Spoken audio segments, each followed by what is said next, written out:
North Korean leaders have staged an apparent protest over annual military exercises between the United States and South Korea. Officials in Seoul say Pyongyang fired 2 ballistic missiles towards the Sea of Japan. They say the short-range missiles took off at around 6:30 a.m. local time Monday from the western port city of Nampo. They estimate the missiles travelled for about 500 kilometres before landing in the Sea of Japan. The officials suspect they were Scud ballistic missiles. Japanese Prime Minister Shinzo Abe instructed members of his government to work closely with their counterparts in the US and South Korea to gather and analyse information. And he ordered them to secure the safety of nearby aircraft and ships. The launch is a violation of the Japan-North Korea-Pyongyang Declaration, the joint statement of 6-party talks, and UN Security Council resolutions. We lodged a strong complaint with North Korea right away. The launch comes as South Korean and American troops kick off annual military exercises. About 210,000 troops are taking part in the drills in South Korea. North Korean leaders repeatedly demanded that the two countries scrap the exercises. They suggested they would respond with military action. South Korean officials are on the lookout for further provocations by North Korea. Protecting the sea from radiation is one of the highest priorities in the management of the Fukushima Daiichi nuclear power station. This video focuses on one of several methods being employed by TEPCO and our partners to prevent contaminated water from reaching the sea: groundwater bypass. Simply put, groundwater bypass is a strategy to intercept groundwater before it can come into contact with radioactivity inside the Fukushima Daiichi facility.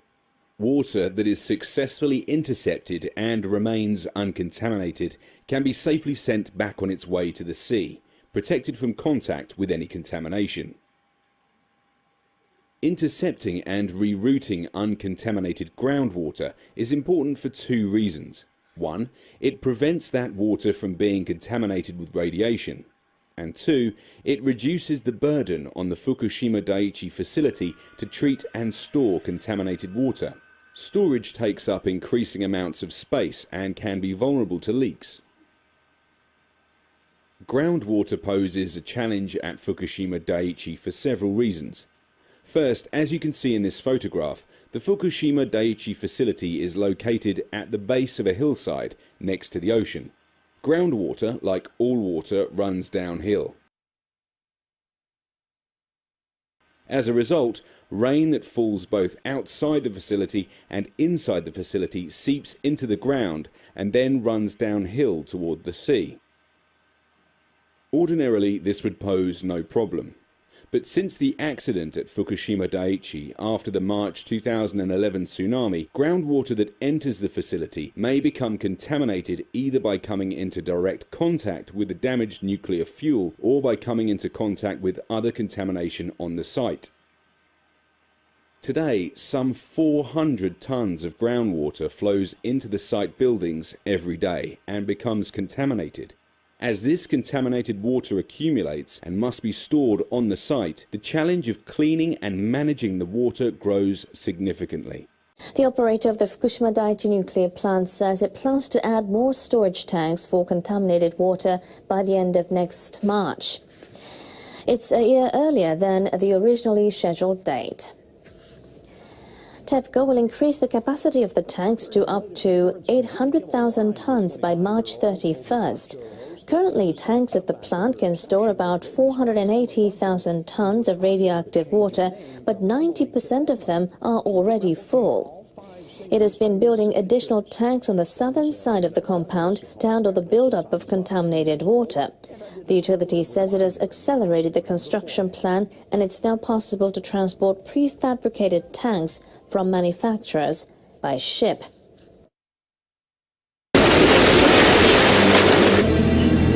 We're going to need a bigger boat. TEPCO officials also say they have come up with more efficient ways to build tanks inside the compound. Obviously then, preventing at least some of that water from entering the site is important to reduce the contaminated water. Workers at Fukushima Daiichi will soon start tackling a growing problem in a new way. They'll try to reduce a buildup of contaminated water by releasing groundwater into the ocean.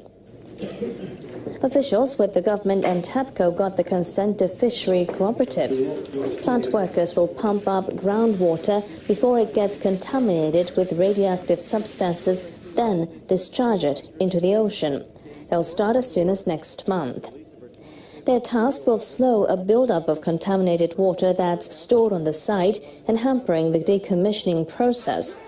Officials are promising to ensure radiation levels in groundwater released meets safety standards. They say a third party will be involved in discharging the water and making sure it's safe. Fishery workers gave their consent but still have concerns. We had no choice but to accept this plan. Wait a minute, let me show you something. What? This.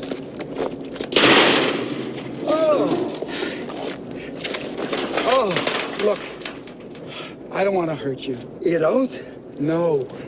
It's just that it's important to me that you understand. It's essential for the government and Tokyo Electric Power Company to obey all the rules.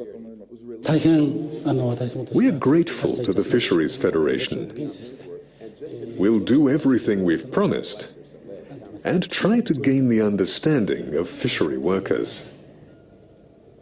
Officials say they need about a month to brief local authorities and analyze groundwater before workers start releasing it. This is the goal of groundwater bypass. Following consultation with the government, several measures against contaminated water are applied or prepared. We are building an impervious wall on the sea side of the buildings to suppress the groundwater outflow to the sea, and we will make a wall of the frozen soil around a building to prevent the groundwater inflow to the buildings. Groundwater bypass is one of the countermeasures to keep water away from the sources of contamination. How does groundwater bypass work? As you see in this animation, we will pump up the groundwater on the uphill side of the facility, but we will not divert the water directly to the sea. Instead, to ensure that the water is uncontaminated, we will temporarily store and test it. We will store the water in tanks separate from the ones being used to hold contaminated water.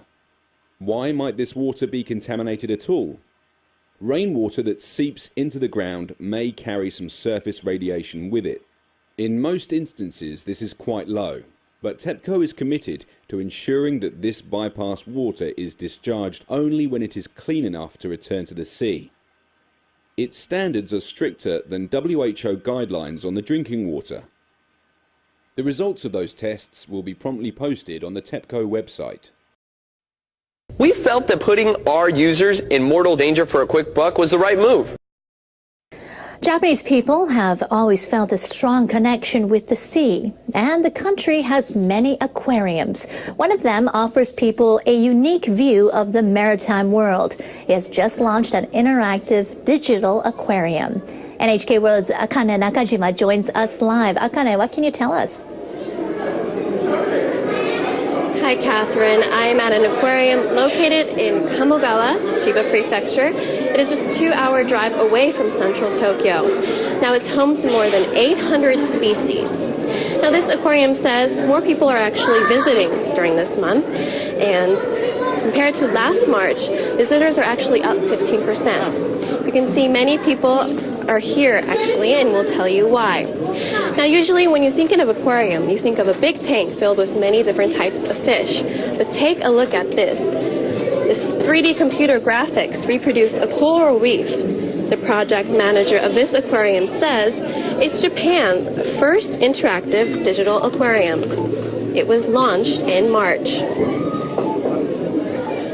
Wow, it looks almost real there, Akane. You mentioned the aquarium was interactive. In what way? There's more to it than just watching this animation. Visitors can actually use this interactive panel to play a part in deciding what happens on the screen. Now let me show you. This is an interactive panel. Konnichiwa, hello. Now, usually what you do is you choose a fish. In this case, I chose an Indian mackerel. Now, you would color it in like this. And, let's see, draw an eye. And maybe a few little characteristics here and there. Once you're done, you press OK. And see how my fish disappears from the panel. And it's going to appear. Here we go. Here's my personalized fish swimming. It's going to be swimming along the virtual coral. Oh, it's swimming by itself, actually. Now, when these Indian mackerels sense danger, they migrate in groups to protect itself from predators. The virtual aquarium reproduces the behavior of each species. Another example is the relationship between clownfish and sea anemones. They form a type of partnership to protect each other. Now, this interactive aspect allows anyone, from kids to adults, to learn about how the coral reef ecosystem works, while also having fun. Now I'm going to ask a parent on their take of the digital aquarium. すいません、こんにちは。こんにちは。実際に体験してみていかがでしょうか。そうですね。子供が選んだ魚がどういった動きをするのかっていうのが画面で見れるので、分かりやすいなって思います。すごい子供は楽しんでやってるので。はい。She says that she enjoys watching her child make and design the fish and actually have that appear onto the digital aquarium. She says she learns a lot, and she said that her kid is having so much fun. Thank you so much. Now, this space is designed to compare the digital aquarium to the real one.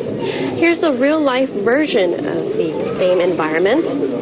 The coral reefs plays a crucial role in the marine environment.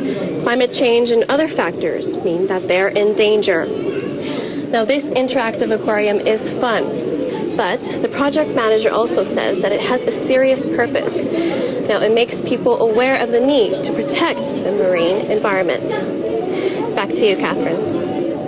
All right, well, learning more about marine life should help one become more aware of that need. And the great thing about a digital aquarium is providing an educational facility without disrupting the environment. Akane, thanks very much for that lovely report.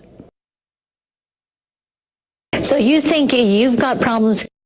A North Korean representative to the UN has repeated his government's threat to conduct a nuclear test, but he balked at offering details. We will carry out new form of nuclear test.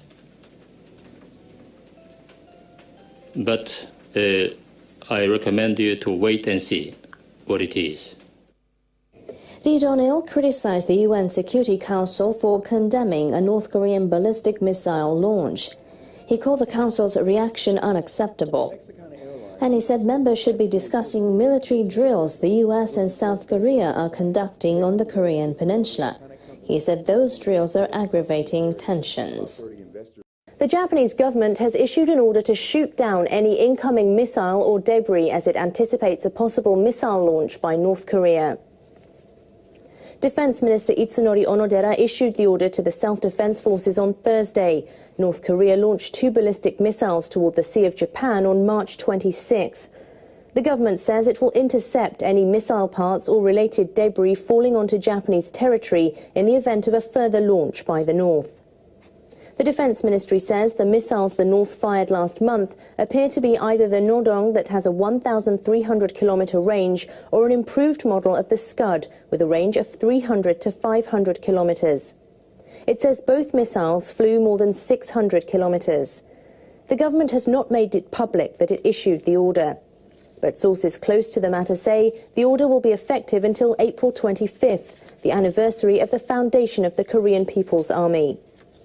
They add an Aegis ship is monitoring the situation in the Sea of Japan, but the government will not deploy surface-to-air PAC-3 missile launchers for the time being. The order for missile interception was also issued in April of last year, when the North appeared to be preparing for a missile launch.